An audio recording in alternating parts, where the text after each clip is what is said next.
world. You ever notice how the smell of gunpowder makes you thirsty? Because after the fireworks, I'm aiming us for where the food carts are parked along the street, thinking about an ice-cold lemonade, how clean it will taste, and for a moment I almost forget that Freak is riding on my shoulders. Amazing perspective up here, he's saying. This is what you see all the time. I'm not that big, I say. This way you're like 2 feet taller than me. Cool, he says. I love it. We're working our way through the crowd, and we're almost to the food carts when Freak tugs on my hair. Greeting at 2 o'clock, he says, real urgent. 2 more at 3 o'clock. I go, huh? What? The Blade and his gang, Freak hisses. They've locked onto us. Their trajectory is converging. Go to the left, he says. Make it quick if you want to live. Uh-oh. I knew Tony D and his gang would be back. But what does it mean that their trajectory is converging?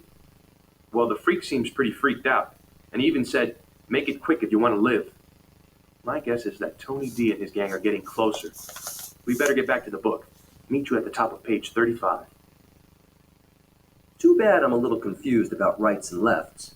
If I don't think about it, I know, but if I have to think about it quick, my mind goes blank. Right? Left? What does it all mean?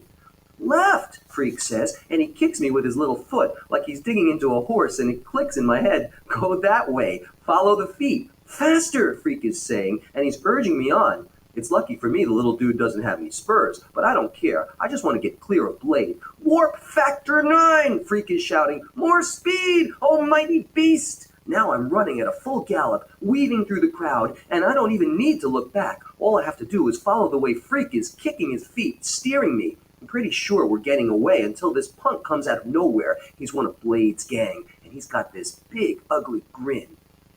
Over here, Tony! Got him cornered! What do I do? I say to Freak. He goes, I'm thinking. I can hear Blade before I can see him. Hear his wicked laugh.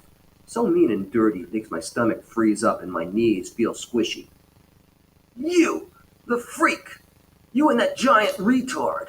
I'll cut you down to size. Dyson slice, baby. Freak show time. And now I can see him. See that pointed white grin, and his eyes so dark and cruel. And he's swaggering through the crowd. He's got us surrounded with punks. Everywhere I turn, there's another mean face trying to look as tough as Tony D. In a small voice, I say, tell me what to do. And Freak pats me on the shoulder and says, just give me a nanosecond to process the alternatives. Slice and dice! That's Blade, and he's reaching into his back pocket. Make it quick, I hiss, and then Freak is kicking my right shoulder, and I turn that way, and he's saying, go, go! And I run right over this punk. He's so surprised he loses his bubble gum, and he tries to grab my leg, but I kick free, and I'm running right and then left, running blind, and just letting Freak decide which way we should go, because he must have a plan, a dude as smart as that.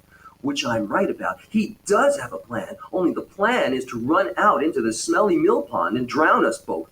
Go on, he's shouting from up above my head. Trust me, we'll be okay. Blade is shouting too, and I can hear his feet pitter-pattering behind me, catching up.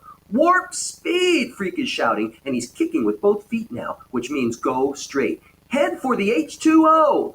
The pond is right ahead of me, and I'm sort of running along the edge, crunching over the bottles and cans and candy wrappers, and then I hear this zingy sound, and I just know that Blade is swinging a knife, cutting the air right behind us, and there's nowhere to go but into the pond, like Freak wants me to. I almost lose it right there, taking that first step, because it's a gunky pond, and the mud is really oozy and deep, and it sucks right up to my knees. But I'm so scared of getting cut by Tony D, so scared he might bite me with those wicked teeth, I just keep going. There's this great ugly sucking sound as my feet come back up out of the mud, and I stretch out as far as my legs will go, and I take another step, and I just keep going. I'm going so fast that the water is up to my chest before Freak gets my attention. He's tugging at my hair with both hands. Whoa, he's saying, slow up. We did it. The mud is up around my knees, and it's real hard to turn around. Finally, I gets on facing back at the shore, and there's Blade. Just his head above the water, and he looks all white and scared. Help!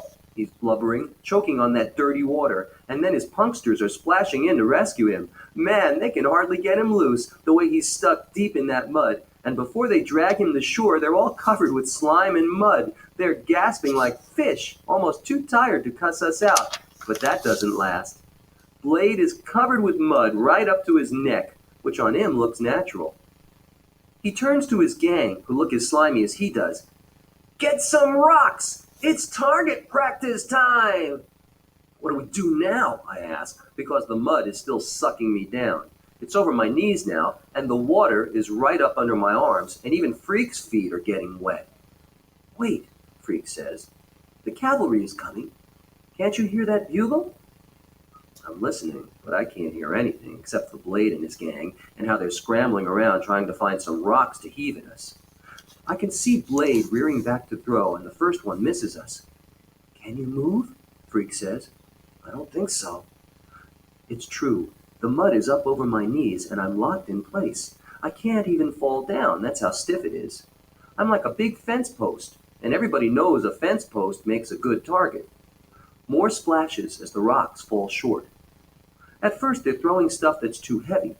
Pretty soon they smarten up, and Blade says, "Smaller rocks! Get me smaller rocks!" And I know in my heart we're doomed.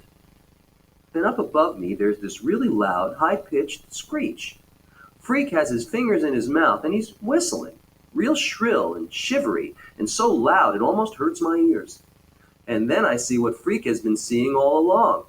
A cop car cruising real slow along the road around the pond, which is what they always do after the fireworks. Freak is whistling, and the cop car spotlight comes beaming around the pond until it settles on us. I'm blinking because the light is so bright, and Freak is making a fuss and waving his arms, and we hear the metal megaphone sound of a cop voice ordering us not to move, like we could even if we wanted. It's hard to see in the glare of the spotlight, but Freak tells me that Blade and his punks are running away, like snakes on sneakers, Freak says. "Officers!" Freak is shouting into the white light. "We request assistance!" They finally have to use ropes to pull me out of there. Freak won't let go. He stays right where he is on top of my shoulders, even when this cop in a boat tries to lift him off. And then we're up on the bank of the pond, and everybody is being real nice and giving us blankets and cokes and saying they know all about Tony D. They'll keep an eye on him, don't you worry. "Okay, boys, you'd better give us your names and we'll call your mothers," this one cop is saying. And there's this other guy who's looking at me funny, and he says, "Hey, isn't that Kenny Kane's boy?" "Must be. Old Killer Kane, is he still inside?"